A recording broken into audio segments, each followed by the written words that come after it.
My name is Norbert Lichtner, and I'll be conducting an interview with David today. All the questions are submitted by David's fans and followers from Czech Republic. There are 10 questions, and I hope you will enjoy the show. David, thank you very much for joining us. Pleasure.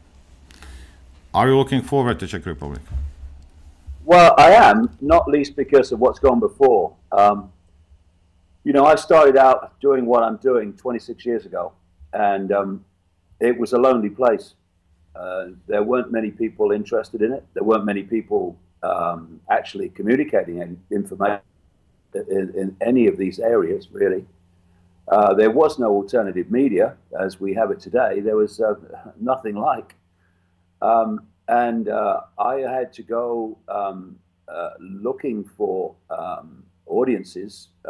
I went around the United States in 1996 for 3 months talking to nobody.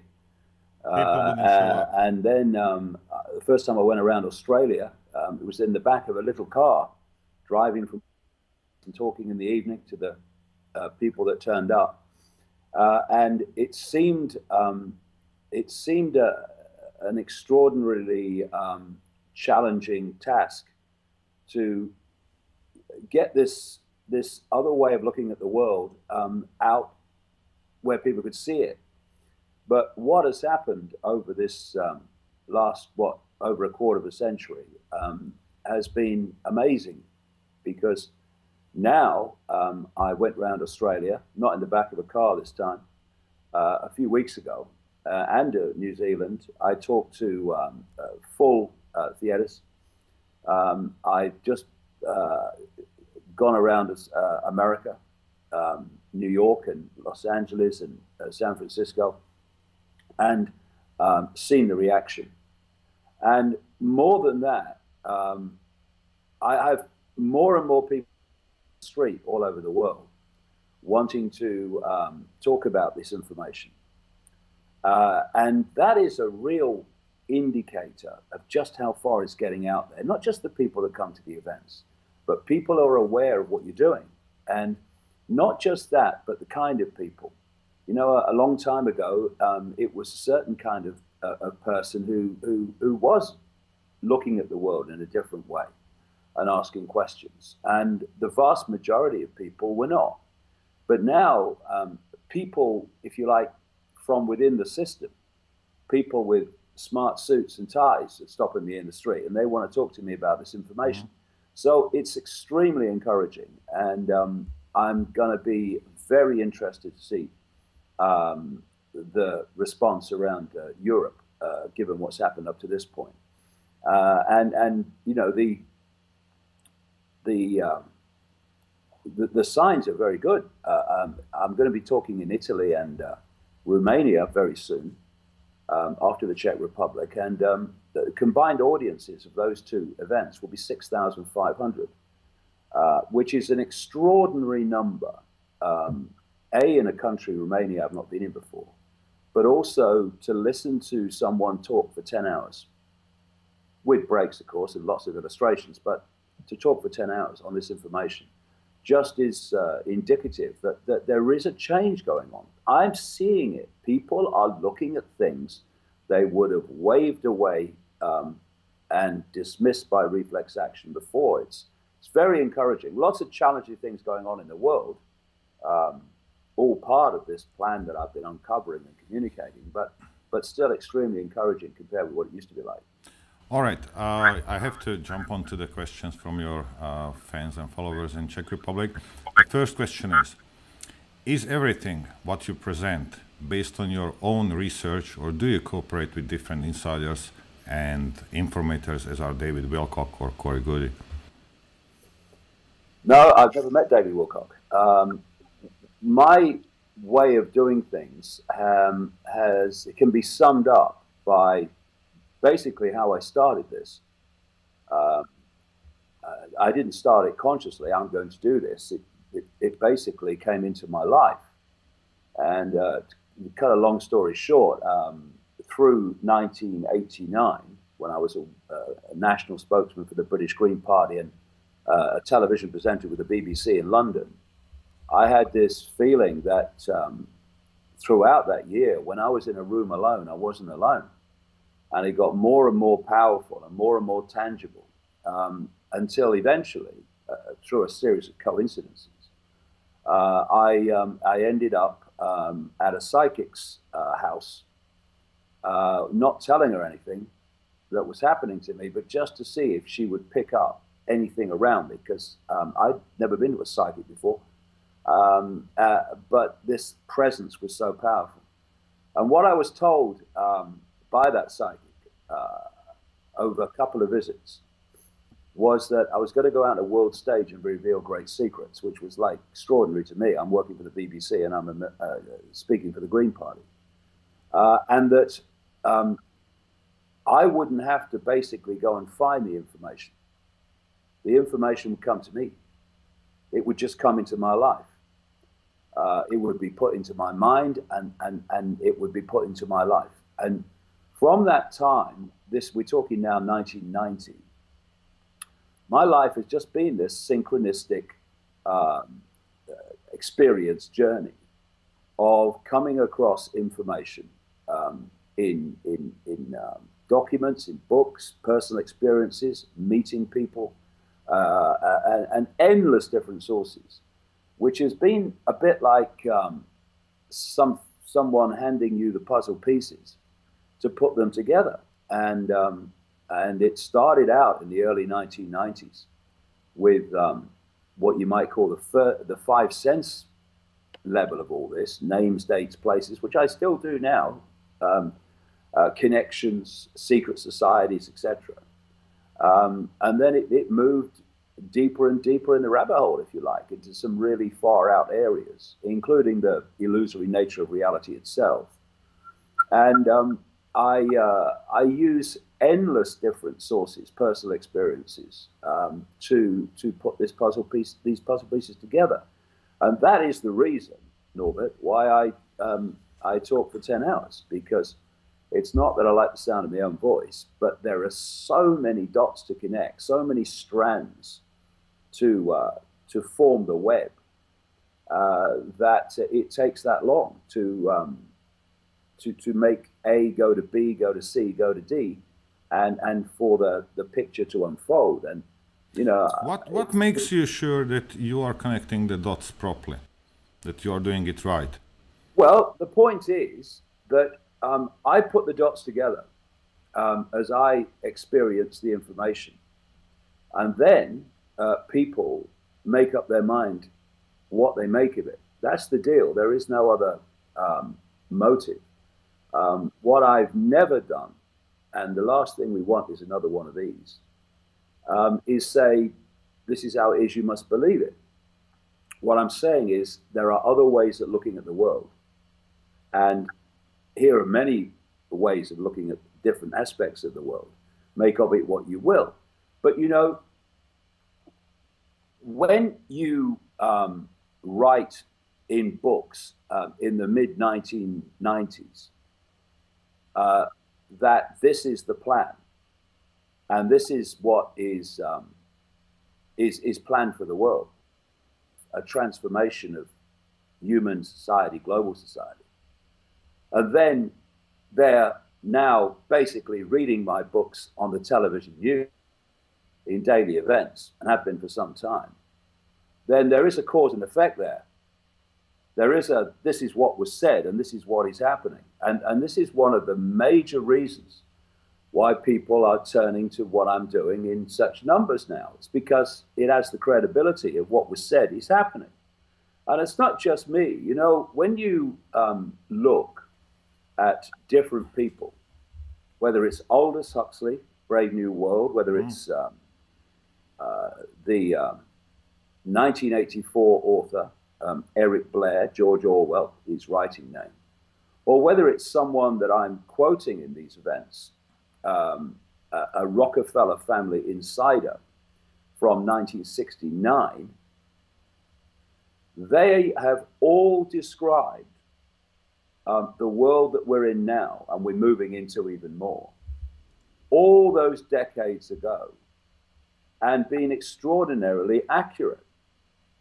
In terms of this man I quote from 1969 in the talks, stunningly accurate in detail. This man was describing the internet 20 years before it was officially developed, the World Wide Web. And it's a simple thing. There is an agenda for the world, and it's not projected into tomorrow afternoon. This is projected decades and decades ahead. And if you can access that agenda, then you can pretty accurately, in theme and often detail, predict the future. The idea, however, is not to be proved right. It's to alert people to what's actually unfolding, to the fact that these apparently random happenings in the world are not random, so that there's an intervention to stop it happening. That's the whole point of what I do. And that's what George Orwell was trying to warn people about in 1948. Now, all right, one question just from me. Look, there are many white papers. They've been published, decades ago, and they are actually telling us what they are going to do with us or what their plans are, and people wouldn't believe them. How can we change actually their? Well, I think, Robert, we are at a very particular point in this sequence of events where it's more and more difficult for people to ignore it because it's in their face. For instance, I've been writing for a long time and saying for a long time that the plan was to create a third world war by playing the West off against Russia and China to create a global conflict, because they always planned three. And there was no sign of that for a long time. But you look now, you look at the systematic demonization of Russia, how Russia's now in that extraordinarily horrific area of the world called Syria, with all the other players. You've got the United States and Britain. They want to pick a fight. They want it to kick off. And the demonization of Russia is extraordinary. I mean, someone hacks into the Democratic Party emails, and it's the Russians. So it's very clear that we are being now prepared for that Third World War conflict. This is why people like John Kerry, the Secretary of State in the United States, this is why Samantha Power in the UN, US ambassador to the UN, are pouring out this vitriol and rhetoric and abuse about the actions and the alleged plans of Russia, because people are being prepared for this third world conflict. Now, the point is that you can only keep something in the shadows for so long. If you want to transform society in a certain way, you can manipulate from the hidden and manipulate from the shadows for a long time. Yeah, but one day you have to come up. But there comes a point where, to transform society in the image that you want, you have to manifest it in the world of the seen. And so what we're seeing now is this extraordinary, exactly what Orwell talked about. This guy in 1969 talked about this extraordinary level of gathering surveillance all over the world, much bigger than anything even people like Edward Snowden have come out with. And then you start to look at the gathering genetics manipulation, the synthetic humans manipulation that's going on. You look at the transhumanist agenda, which is to get technology inside people, to externally control people's thoughts. That, with all that, you're into the realm of Aldous Huxley and Brave New World, because the points I've been making over the years is that Brave New World in 1984 were not written from pure imagination. both of those guys had access to what this projected agenda was. Orwell, almost to his dying day, was trying to warn people about it, and the police state and the endless war, which we have, the war on terror. When do you know a war on terror has ended? No one can ever say. That's why they picked that as the war.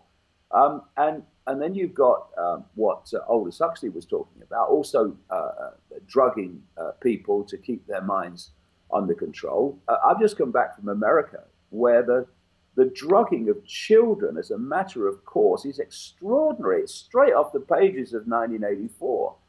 Of Brave New World. So are all these genetic, synthetic, genetic manipulations going on.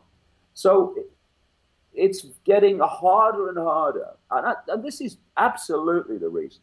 Not just that more and more people are looking at this information, but the kind of people.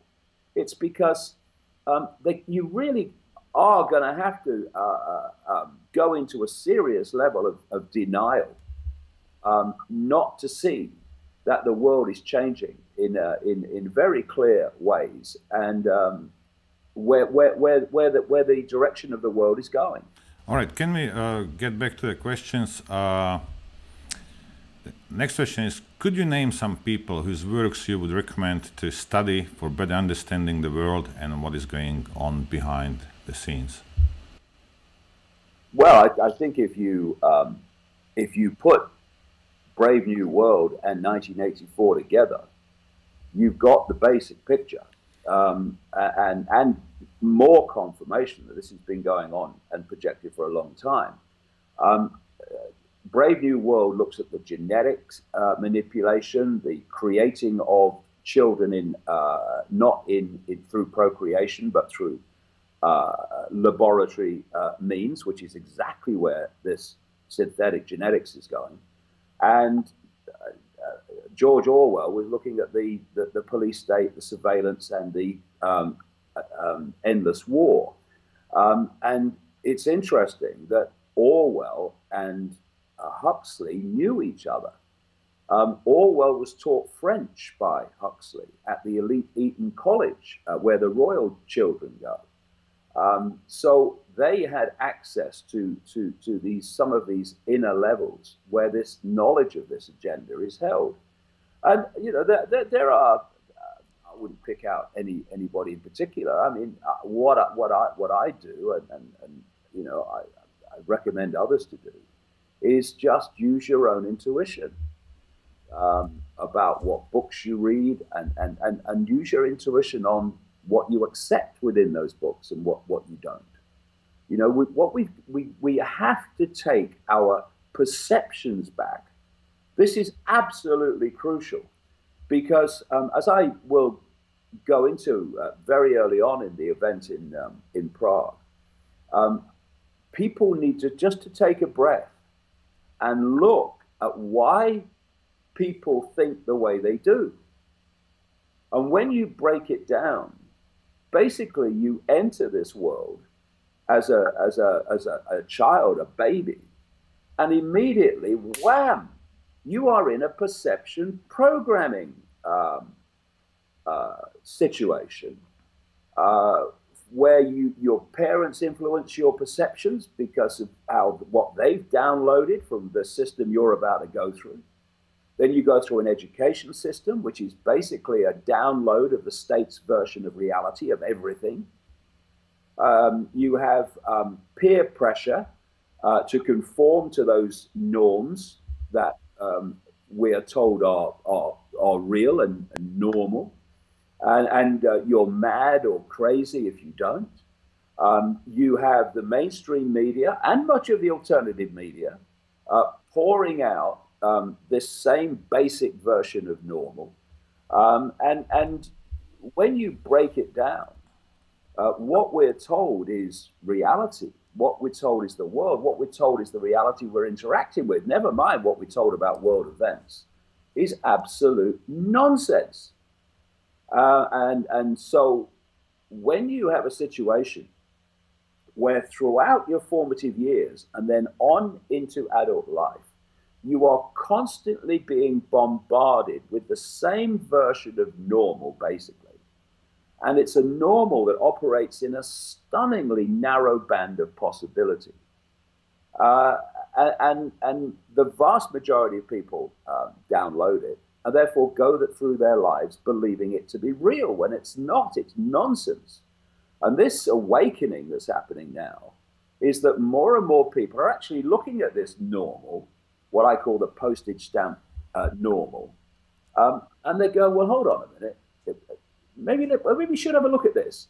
And when you look at it and you take it apart, you see the nonsense that humanity is sold as the real world compared with what exists beyond it. And so that's the crucial thing. It's the deprogramming.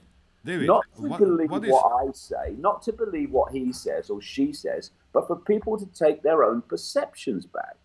What is the best way to wake up people who think that the current social system is good and the right one? Well, first of all, people have to be open to it. You can't concrete mind that says this is how it is and I'm not moving. But like everything, if you're involved in what we're involved in, which is a perception deception, so manipulation of people's perceptions so that they see the world and themselves in a certain way, then where do those perceptions come from? They come from, yes, personal experience, which is a form of information. And the rest of it comes from information resources I'm talking about, the education system, the mainstream media, etc., etc. So perceptions come from information. So if you're going to put a question mark against the perceptions of this postage stamp normal, it's got to be through information. And that information has got to make sense to people. The challenge you have is that the postage stamp normal is what people perceive the world to be. You can talk about that in, a sentence or two, because there's no backstory before what you're saying makes sense to those who think this normal is real. With the postage stamp normal, you can talk about things in a very short fashion, because all the backstory is accepted. Yeah, I accept this is how it is. When people like me are challenging that, there's a whole backstory, because before some of these more far out things that I talk about make sense to people, there's so much information that has to go before. Otherwise, it doesn't make any sense. This is why I talk for so long. But the power of the information is clear to see when people are put before it in the way it does make sense to them. Often people who come along out of curiosity and not believing or thinking it ever will make sense because of what they've heard about me. But it does. And that's all you can do. You can only put out information and people then make of it what they will. You can't try to manipulate people into changing their minds. You can't try to trick them. I mean, if you do, you're just playing the game of the system you're challenging. So it's just pure information. Just take every opportunity you can to get information out that challenges the information source that's coming from mainstream sources. And then people will see it or they won't see it. And that's what the outcome will be. Okay, so to sum it up, it means that to put out the information and let the people decide for themselves. Yeah, and if anyone has any idea of doing it differently, well, they are simply what are they going to do? What are they going to do? Try to trick people into believing it or manipulate them into believing it? What's the point of that? Either the information is powerful enough to stand up for itself, or it's not. And the internet has been a godsend to people like me. We might have a trouble with that one in a couple of days. Yeah, it's been a godsend for people like me because it's allowed, relatively up to this point, the free flow of information, which has allowed this information to circulate. However, when you look at the things that are now happening, then it's very clear that there is an unfolding agenda to start censoring that big time. And I was recently, actually just a few days ago, in Silicon Valley, south of San Francisco, where this transhumanist madness is actually being, well, it's the engine room of it in so many ways. And there you find Google, you find Facebook, and these internet giants. And they're not what they seem to be. There's an organization that is the technological development arm of the Pentagon called DARPA, one of the most sinister organizations on earth. And it is working hand and in glove with people like particularly Google, but also Facebook. Google is massively into this transhumanist agenda. And through its domination of search engines and through Facebook's domination of social media and the circulation of information that way, they are working to the same agenda as DARPA out of the Pentagon. And this explains what would otherwise be a very, very strange career move by a lady called Regina Duggan. Regina Duggan was the director of DARPA, which gives to the world things like death rays and so on, because they haven't got enough ways to kill people yet. And it also claims, DARPA, that it was the creator at the start of the internet. The internet's very important to them, but they want to keep the side of it that's good for them. They don't want to keep the side of it that's bad for them, and that's the free flow of information. So Regina Duggan, this director of DARPA, suddenly resigns and becomes an executive of Google. You go, right, hold on. Technological development arm of the Pentagon, search engine, that's a bit of a career move. But of course it's not, because they are working closely together on this transhumanist technological agenda. Then Regina Duggan leaves Google and goes on to do the same job now at Facebook. These internet giants are coming together. They have reached the point of domination now. Of course, you've got YouTube, also owned by Google, where they think they can play the cards they were always going to play, which is fiercely censoring information that this hidden hand I'm talking about doesn't want people to know. So it's another one of the reasons that I've gone out on this open-ended world speaking tour, challenging as it is physically sometimes, because we've just got to do everything we can to get this information out to as many people as possible, because the internet means of communicating it is in the gun sights of these people. All right, David, we have to move to the next question. Different independent publicists talk about a big event which will change the world, for example, like 9/11. They talk about financial collapses, ecological catastrophes, epidemics, or false flag terrorist attacks. Is there a way how to tell when these things are in the pipeline? Well, there's a very simple question when events happen in the world. So there's two things. Where are we being taken? Where is the world going?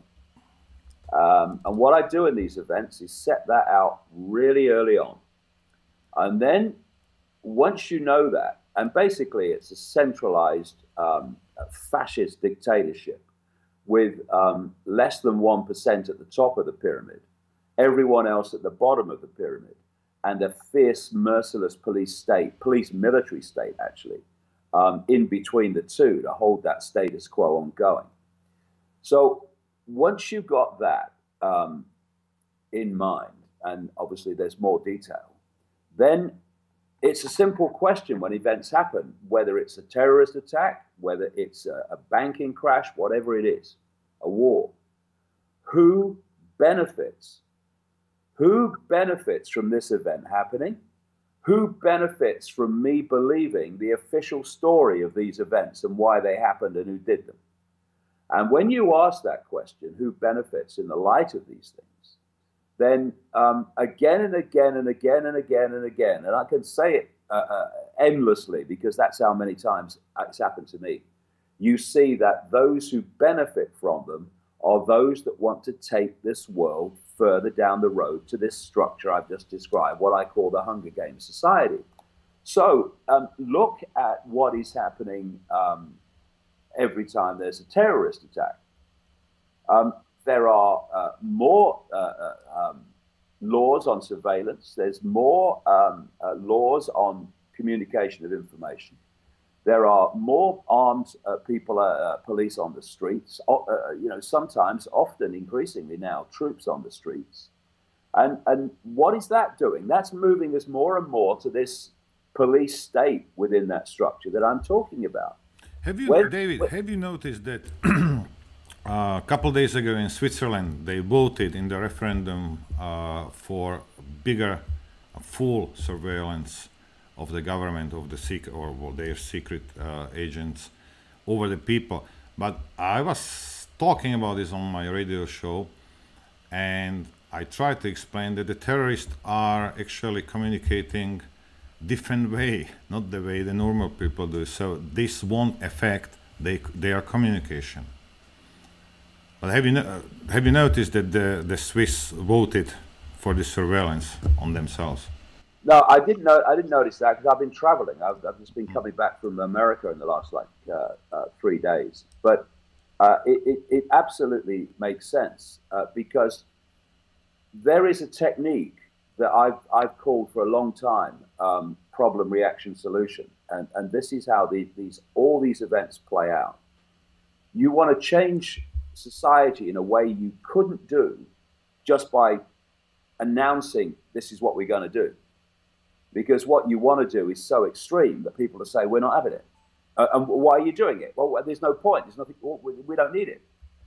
So what you do at stage one of problem, reaction, solution is you create a problem. You blame someone else for it or something else for it.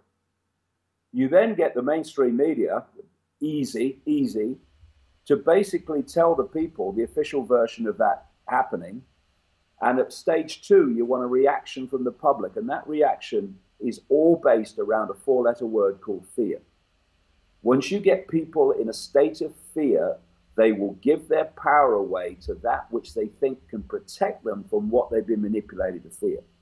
So you've got your problem manufactured, you've got your reaction, fear and do something, and then you offer your solutions to the problems you've covertly created, which are to go on creating this structure of this Hunger Games society I talked about. So getting people in fear is crucial. It's all about fear. Of course, terrorist attacks, wars. The fear that it might happen to you. These are all psychological traumas that get people to give their power away. And what another area of this problem, reaction, solution that people need to be aware of is, I've been saying since 2008, that financial crash, which was fundamentally engineered and manipulated, was not the end. It was just the next stage. They want a massive financial crash, not least based on using the so-called derivatives market, which is worth apparently hundreds of trillions of dollars officially, but is worth next to nothing in reality. It's all a figment of the imagination. And of course, now we're facing this situation at the moment with the Deutsche Bank in Germany, which is getting itself in serious trouble. We could have a Lehman Brothers on our hands in Europe. And the idea is to create a financial banking crash and then deal with it in a different way. You know, I described that structure a few minutes ago of the less than 1% at the top, the police state under that, and then the rest of the population. The rest of the population, when I say that, I mean basically the rest of the population. I mean people who think now that they're well off and they've got a nice house and money in the bank, and it's not really their problem. Well, it is, because if you're not in the less than 1%, they want what you've got as well. And so what we've seen in Europe increasingly, not least in the European thing, very, very significant in relation to finance. And that's the increasing replacement of the bailout response to banking crashes to the bail-in, where instead of governments giving money to banks to bail them out, which the public are then responsible for paying back, and so you have all the austerity justified, Hunger Games society. Instead of that, after 2011 in Cyprus with the banking crash there, the European Union, and it's happening elsewhere around the world as I travel, I check these things everywhere at the time I go into another country. The bail-in, where instead of governments bailing out banks, the bank goes directly to the accounts of depositors and takes it to bail itself out. Because when you put money in a bank, even that's only in theory, but when you put money in a bank, you're just an unsecured creditor if the bank crashes. These are the things that people need to become aware of quick, because if we don't, then we'll see these events as random, we'll respond to them in fear, and we'll give our power away to respond to them to the very people who created them. And this thing will go on. Well, this did happen in Cyprus. Next question from your people is, more and more people can see that the current system is falling down. What do you think? When will this change occur, and what has to happen before the change comes? We have to take power back from the few. And you can only do that by ceasing to cooperate with your own enslavement. You see, when you look at the numbers, it is absolutely staggering how few people are dictating to the lives of, what, more than 7 billion. It's extraordinary. And they are able to do it because people are frightened of saying no to authority. And this is crucial, that which is manipulating from the hidden is seeking to divide and rule the target population in every way it can and play different parts of that target population off against each other. This is what's happening in Europe with the mass migration that's been planned a very, very long time. This guy, I will quote in Prague in 1969, describe what's happening today in 1969 and why it would happen. You have the blatant attempts in the United States, where I have been for the last nearly a month, to create a race war there and divide and rule. And these people in the hidden, through their agents in the scene, like the billionaire George Soros, are seeking to divide and rule people in every way they possibly can. So there's two things, really, that need to happen. First of all, people of different colors, races, backgrounds, beliefs need to realize that this is not a conspiracy to enslave that group or that group or that group or that race or that religion. It's to enslave all of us. And if we go on being divided and ruled and fighting among ourselves, they will do it. And the other thing is, we have to stop cooperating with our own enslavement and our children's enslavement even more so. So, you know, if someone comes out of a parliament building, it's a handful of people, and they say, we've decided to do this, which is actually deleting freedoms of the people, whatever it is, they can only impose that if the people say, well, okay, well, it's the law, so we better do it. What people have got to start doing en masse is saying, we're not doing that. We're not having this. This is not acceptable to us. We're not cooperating. And they have no chance. How can a handful dictate to a vast number of people that won't cooperate with a handful? But that's got to take that's going to take courage for people to say, I'm going to overcome my fear of authority, and I'm going to stand up for what I believe in, and not just cave in because some guy in a dark suit has said that I should. There will be a presidential election in the United States in November. People have noticed Hillary Clinton's poor health. Do you have an update or updated information about her health? And does she use doubles for public appearances? Well, I've seen many elections in my life, but traveling around America in the last nearly a month, I mean, this is a puppet show. This is a circus going on.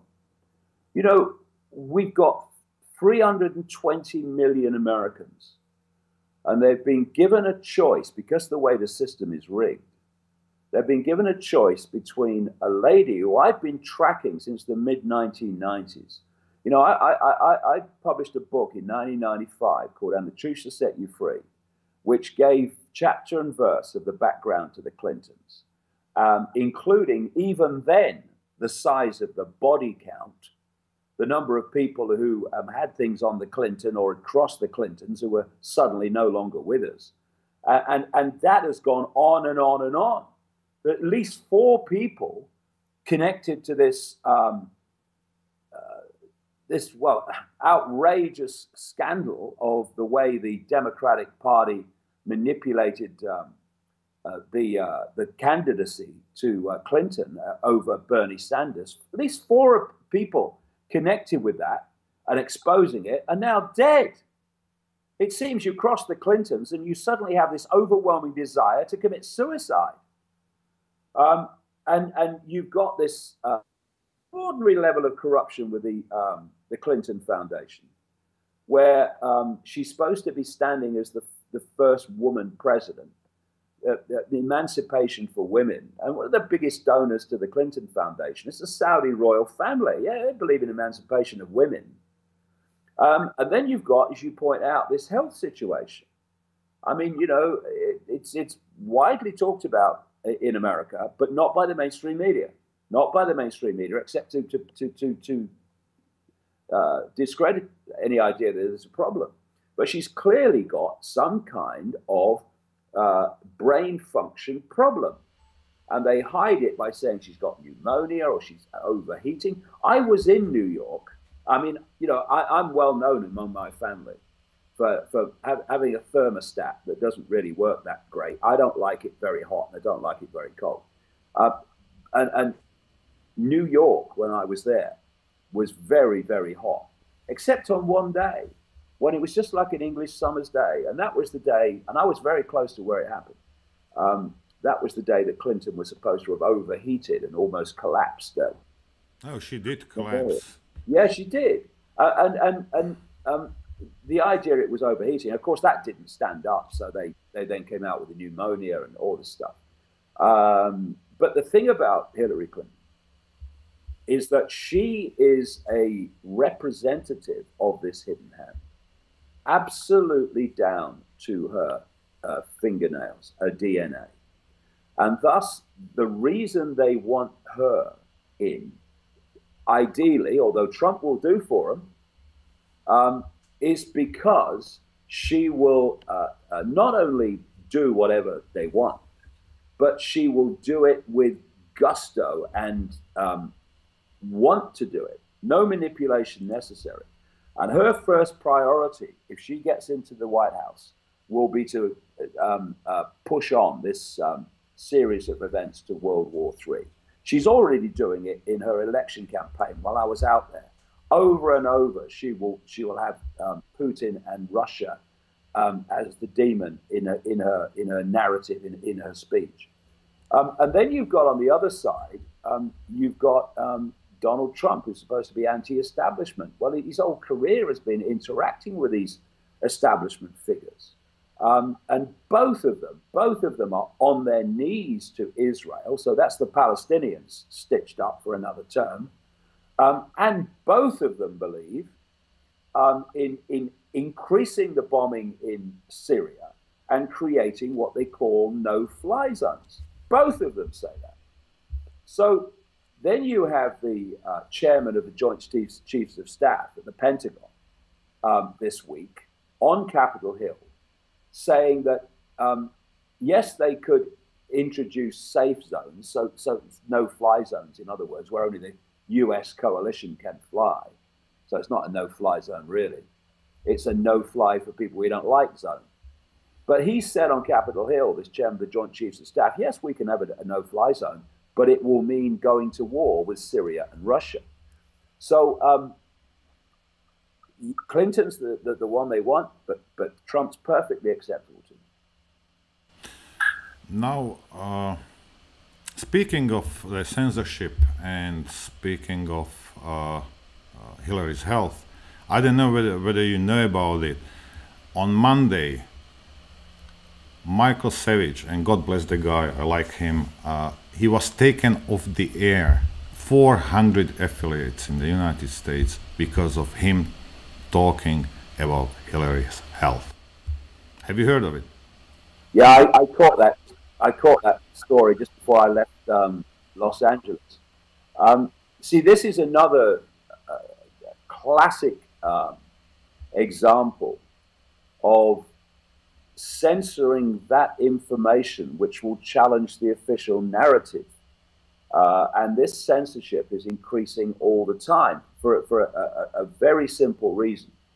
The alternative media, in all its different facets and forms, has started to seriously impact upon people's perceptions. And they're terrified of what's been happening. Thus, they want to shut down anybody who's going to tell anything that will put the official narrative in question. And the official narrative that she doesn't have a health problem is I'll tell you from talking to Americans, traveling around America and just chatting in airports and stuff like that. They know, the vast majority of them absolutely know that she has a serious health problem. But what you've got there, and this is the way it's been played, when I talk to people about why they're voting for Clinton, they say invariably, not everybody, of course, but invariably, because she's not Trump. Why are you voting for Trump? Because he's not Clinton. And you know, of all the elections I've ever seen, the number of people that in that country that want neither of them is ridiculously high. So the scene is set in the public mind there to be open to other explanations for what's happening in terms of her health and these strange things that are happening, being helped up small flights of steps, etc. And so anything that's going to highlight that, anyone's got a decent sized audience who can get that information out, hey, what about this? Then it's more and more likely they're going to be shut down. That's the way it works. The next question is, there is a large group of Christians who follow your work. Although most of the churches would not talk about the New World Order and the global shadow government, a lot of Christians are losing their illusion about the world we live in. Should we or shouldn't we believe in the Savior? Well, I don't come from a religious point of view at all. But from what I've been reading, you know, there's a lot of people who are coming from that direction in the Czech Republic. But for me, what people believe is basically none of my business. I get interested, and everyone should get interested, when people start imposing their beliefs on others, when they start insisting that people have the beliefs that they have. You know, you can follow a religion, and you can come at it from a position, and you can live a very loving life through that religion, or you can come at it from another angle, and you can live a very unpleasant, very violent life through that same religion. I mean, you know, there are endless Christians coming from a heart position. And there are other people who've called themselves Christians through the ages, who've created mayhem, violence, and slaughter. And now, of course, the same applies to the Muslim religion. You know, some of the nicest, kindest, most generous people I've met in my life have been Muslims. I don't agree with their religion at all, but they live their lives like that. And then there are others, of course, who are extraordinary in the levels of violence that they just through the same religion that others justify being peaceful and kind. So it's not the religion; it's how you live your life through it. But you know, for me, you know, we don't need middle men and women between us and the what I would call infinite awareness that we're all part of. We can tap into that direct. You know, we don't need intermediaries to tell us what God wants us to do and what will happen if we don't.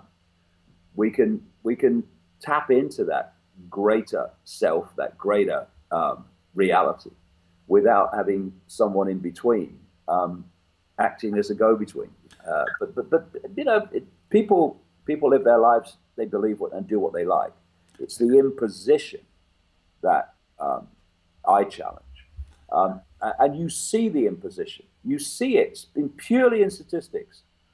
If you're born into a Muslim family, the vast, overwhelming chances you're going to live your life as a Muslim or follow that religion. If you brought up as a Christian in the southern states of America, you're almost certainly going to live your life as a Christian. You're brought up in Tel Aviv or New York, you're in the Jewish faith, you're almost certainly going to follow Judaism as a religion, if you're going to follow any religion at all. So you can see this cause and effect. What I would say is set the children free. You know, if the religion you choose to have has validity, then people will see that and come by free choice and not by having to be told that this is what they should do. I think, you know, I'm sick and tired of this world where constantly, from cradle to grave, people are told what they are, what they should think, what they should be, what they should believe, what they should say, what they shouldn't say. We've got to set each other free, because the greatest form of censorship is that which people impose on each other without even the authorities being involved. The next one is a philosophical question. In cultures with Manichaean and Abrahamic religious influence, evil is usually perceived as a dualistic, antagonistic opposite of a good. Now the question, is this dualism real, and should we live according to its perception? Do you agree that this is just a projection of our mind so we can live in the system, in the reality we created by using dualism? Is it why religions created gods and devils? Well, first of all, I mean, I talk about this in the event in Prague on next Saturday, week on Saturday. What's interesting is there was a new kind of psyche, a new way of seeing the world, which came out of the Middle East and North Africa about 6,000 years ago. And it transformed the way societies lived, the way they were organized, and so much violence came with it, and desire to impose its will upon people. And I go into this. There's quite a little backstory. And the religions you're talking about, Judaism, Islam, Christianity, they came out of that same area that this psyche came out. They're expressions of each other. And for me, let's pull the two questions together when we're talking about reality. Because this is kept from people, and it's not taught in the schools, certainly wasn't when I was, and not here with not my children. when you say to people, when you look out of your eyes, what do you see? Do you see everything there is to see? And people go, well, yeah, of course I do. Well, they don't. They see a tiny, tiny frequency range, which is so ludicrously narrow, it's laughable. According to mainstream science, the electromagnetic spectrum is 0.005% of what exists in matter, energy, etc. in this universe. And visible light, which is the only frequency band that we can actually turn into a visual reality, is a fraction of the 0.005%. Within that visible light band, the planet that we think we're on is, according to mainstream science, compared to the projected size of the universe, equivalent to 1/10000000th of a pinhead. And yet, inside 0.005%, inside a billionth of a pinhead, there is this belief that all we need to know is between the covers of a single book, whatever religion it may be. And the myopia of that is staggering, stunning. And beyond this frequency band we can see is infinity, an infinity of awareness, infinity of consciousness, infinity of realities very different to this one. And so what, I mean, personally, I've been calling it for years, religion, the greatest form of mind control ever invented, because religion is a state of induced myopia, a state of an induced sense of extreme limitation. Because this is what this postage stamp consensus I talk about, this real world normal is all about. It's about focusing people's perceptions of everything within such a narrow band of possibility, ludicrously narrow band of possibility, that when anyone comes along and says, actually, this is happening, people say, that's impossible, that's ridiculous, you're mad, that can't be happening. No, it can't be happening within your perception of the limitation, but it is actually happening.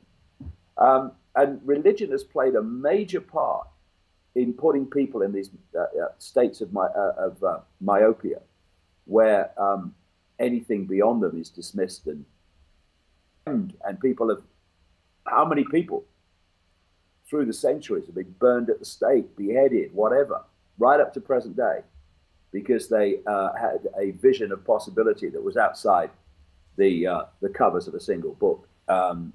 That's got to change. All right, David, second to last. Because if they don't, then this is going to go on. Second to last. David, what is your biggest personal wish in today's world? That people love each other. That people realize that the perceptions we have of being apart from everything and apart from each other is just an illusion of the decoding process of the human mind, the human, what I call biological computer. There has been throughout the ages, right to present day, this recurring theme, and quantum physics is delved more and more into this area now, of everything being one field of energy, one field of awareness, one field of consciousness. And we are points of attention within this awareness. This point of attention is called David Icke. That point of attention is called Norbert. But with the same consciousness, the same infinite awareness, having different experiences. What happens within the illusory realm of the five senses is that the way they decode reality, this holographic, illusory, physical reality, is that everything's apart from everything else. And once you have that perception of everything, then the potential for divide and rule and playing off the parts to control the whole are infinite. Once you go to another level of awareness, where you can see that everything is just an expression of the same consciousness, then this potential for divide and rule and playing people off against each other is massively reduced. And if you expand enough, then it's deleted. And it's no accident that this world is run as if it's solid, as if this world is real, as if everything is apart from everything else. This is how science looks at the world, quantum physics apart. It's how medicine looks at the world, politics, the media, all of it. And thus, the laws and the way that human society interacts and the way it's organized is based on a fundamental delusion and misunderstanding of the very reality we're experiencing. And through the ages, when people have come to the fore, called seers or thinkers outside the box, etc., when they've come and spoken about this, the fact that reality is not how we think it is, they've always been jumped upon by authority. This authority doesn't want people realizing we're all one, doesn't want people to realize that. I mean, how do you sell arms? How do you make arms? How do you use arms when you know we're all one? But if you can persuade people that your genetic line or your religion is somehow more special than everyone else, and they're not like you, and they're evil and all that stuff, then people can justify to themselves these horrors that they do. When if we just realize that actually we're just different experiences of the same awareness experiencing itself, then we can start to realize that all this fighting, all this conflict, all this desire to get one over on someone else is all a nonsense. It's all a delusion. Because, you know, if we work together, there'd be no hunger, there'd be no one homeless, there'd be no one cold. None of these things are necessary. They happen because of the way the system's structured, and it's systematically structured to bring about that society. And it's very simple. We want to change the world to something better. We better change to something better. Because if we don't, the world ain't going to change. Because the world is merely a collective expression of the state of human consciousness. I do agree with you that we have to really change before we want to change the world. The last question is, as a part of your worldwide wake-up tour, you will be live at Lucerna in Prague, Czech Republic on 8th of October 2016. What can people look forward to comparing it to your last visit in 2010, which was, by the way, a very fantastic event? Well, it's an interesting question because, you know, we all have it, you have it, all people have it. When suddenly the kaleidoscope moves and you see things in greater and greater clarity. And that's happened to me over and over again in the last, like, 2 years. And I never go out on a speaking tour unless what I'm saying has moved on, it's got more clarity, it's got more information. And you know, in America in the last 3 weeks, people were coming up to me afterwards and saying, I've seen you speak before, but I've never seen that. It's light years ahead of what I did last time I was